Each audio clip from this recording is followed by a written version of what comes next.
Ada sebuah ungkapan dari para ulama, man mat, ya, seseorang itu akan meninggal dia ala ma'asya alaih, ya, seperti apa kebiasaan hidupnya. Jadi kalau hidup kita terbiasa pengajian, terbiasa membaca Al-Quran, terbiasa dengan zikir, ya, maka nanti penutup dari hidup kita itu pun nanti akan ditutup dengan segala kebaikan tadi.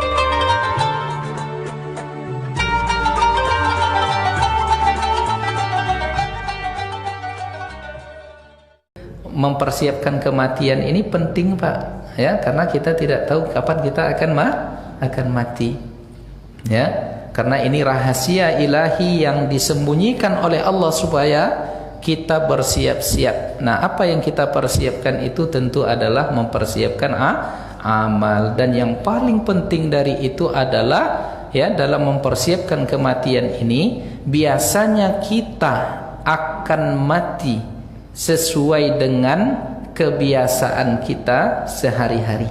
Nah, apa contohnya, Pak?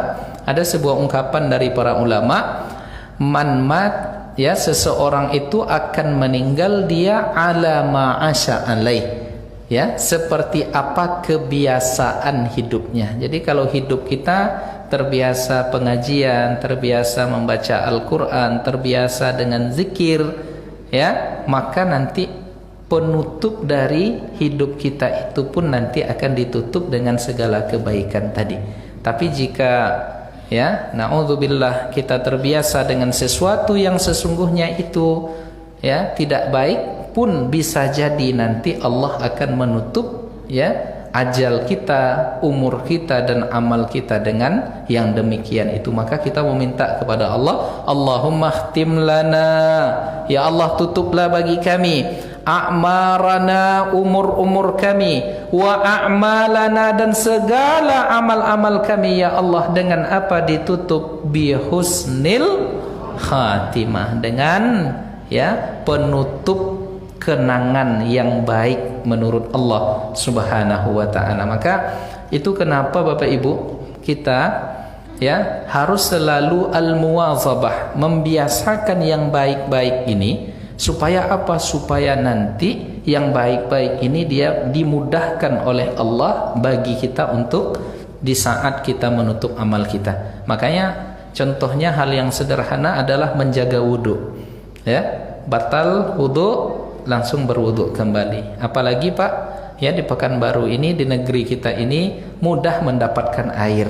Kalau kami di Mesir dulu, di Sudan, sulit, ya, mendapatkan air itu, ya, tidak seperti kita. Kalau awak enggak, sekali hujan saking banyaknya air, bisa banjir. Nah, maka amal-amal yang sederhana dia sesungguhnya bisa menyelamatkan kita. Nah, ini yang paling penting. Jadi tidak perlu kita, ya, mencari-cari seperti apa waktunya, bagaimana kondisinya hari kiamat itu di akhir zaman nanti. Boleh kita pelajari, tetapi spirit yang paling besar adalah apa yang engkau persiapkan, belum lagi hari kiamat, tetapi apa yang engkau persiapkan ketika nanti engkau mati.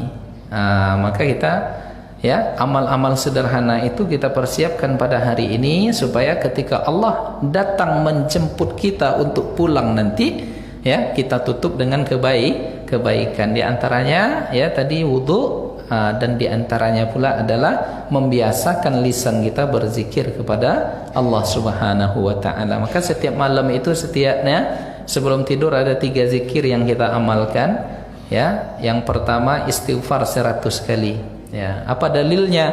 Dalilnya disebutkan oleh Rasulullah sallallahu alaihi wasallam, wa inni, sesungguhnya aku, kata Rasul, la astaghfirullah, sungguh meminta ampun kepada Allah itu dalam sehari semalam mi'ata marrah, 100 kali mengucap astaghfirullah. Jadi sebelum tidur putar tasbih kita itu, Bapak Ibu, ya, maka nikmati zikir itu, astaghfirullah, astaghfirullah 100 kali, lalu ditambah dengan la ilaha illallah 100 kali, ya. Karena kalau terbiasa lisan ini mengucap la ilaha illallah, nanti secara otomatis di akhir hayat kita yang keluar itu nanti adalah la ilaha illallah. Lalu ditutup dengan membaca salawat kepada Rasulullah sallallahu alaihi wasallam. Wa inna aqrabakum, yang paling dekat kalian ini nanti, kata Rasul,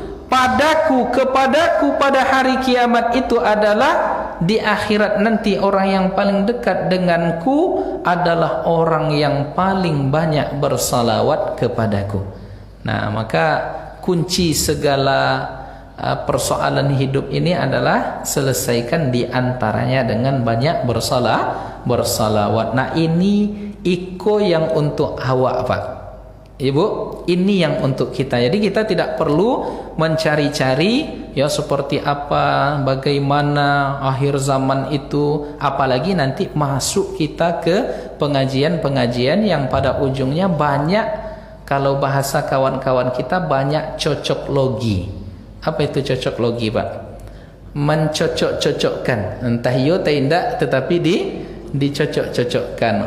Di antara tanda akhir zaman adalah terhalangnya kaum muslimin untuk melaksanakan haji.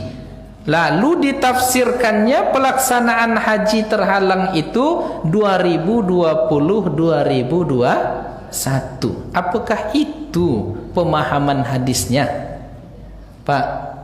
Apakah gara-gara tidak bisa haji ini sudah akhir zaman, tidaklah mulai akan kiamat? Padahal ada hadis sahih yang mengatakan selama masih ada yang mengucap la ilaha illallah, insyaallah belum lagi terjadi kiamat. Jadi bukan dilarang haji, tetapi dibatasi jumlah apa, Bu? Jumlah jamaah haji. Untuk siapa jamaah haji dibatasi? Hanya untuk orang Saudi domestik saja. Jumlahnya hanya berapa, Pak? Ini yang hafal nih biasanya yang sudah daftar haji tapi tak jadi berangkat. Ya.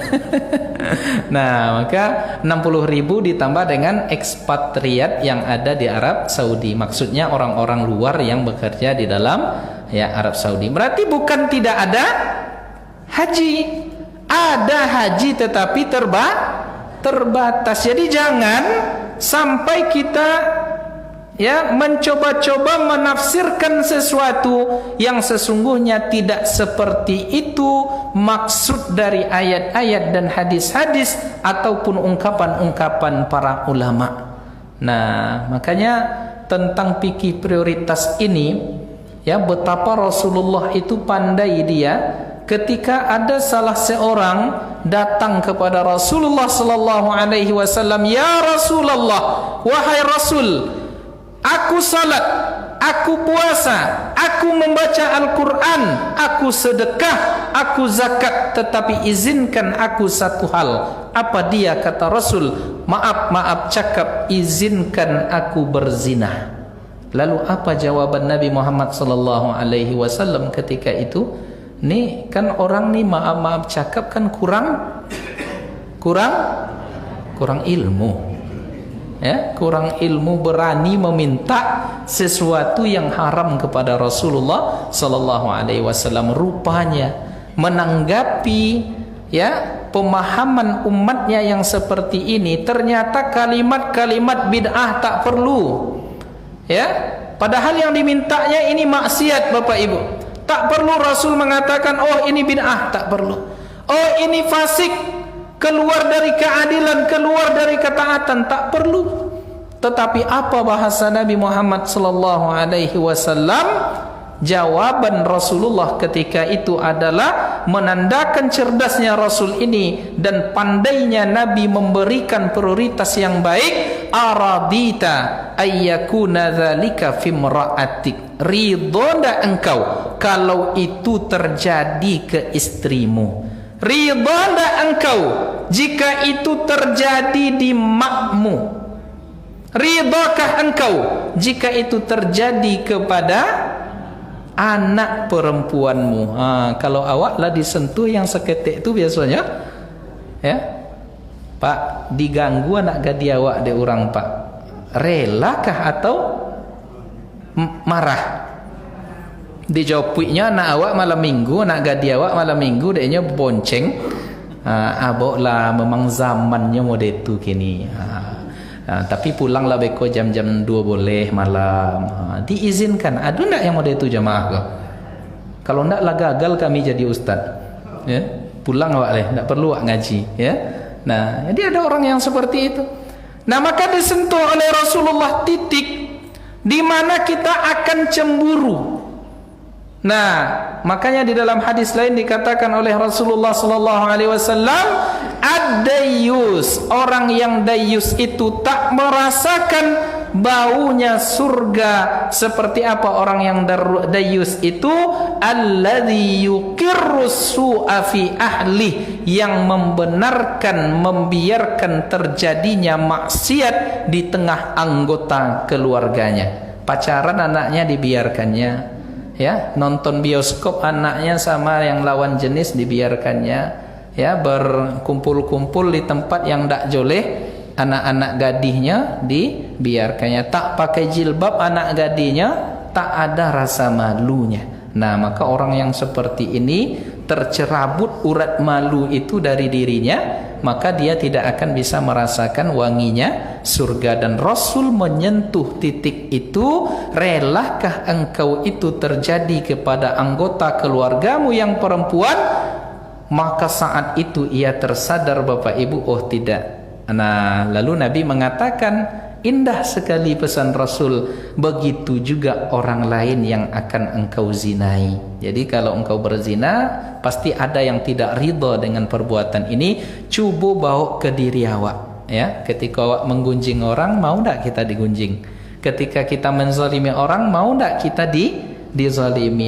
Takar diri kita. Lalu apa yang dilakukan oleh Rasulullah sallallahu alaihi wasallam setelah itu? Allahumma ya Allah, hassin, jagalah kemaluannya, bersihkanlah kalbunya. Setelah itu apa yang terjadi? Anak keturunan sahabat yang menjaga diri ini, yang pada mulanya dia ingin hidup dengan seks bebas, dijaga oleh Allah Subhanahu wa taala menjadi keluarga yang terhormat. Maka semakin kita menjaga diri Bapak Ibu, itu memberi pengaruh, memberi berkah kepada anak keturunan kita.